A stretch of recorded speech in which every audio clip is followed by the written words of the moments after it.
How did you feel about the governor's proposal?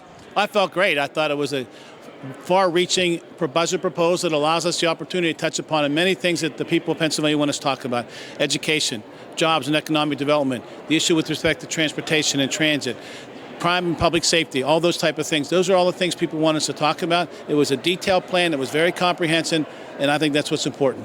Now, with that transportation he mentioned a big increase in that. Will that be in the rural areas too?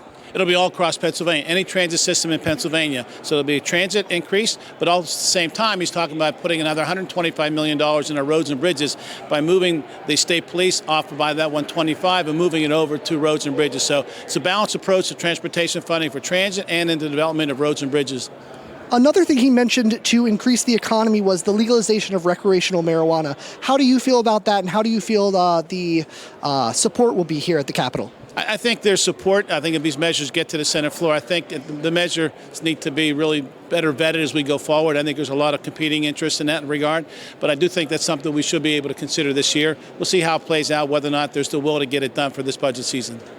All right, and so the governor called for $3 billion out of the $14 billion surplus. Do you feel that's a smart plan, and how do you think that will go across? I think that makes sense. We have a $14 billion budget that we're sitting on right now. As the governor indicated, folks don't want us to be sitting on all these resources. We're still going to have $11 billion at the end of the day, which is a significant amount of money to go forward and plan for the future. So I think it's a reasonable use of those proceeds.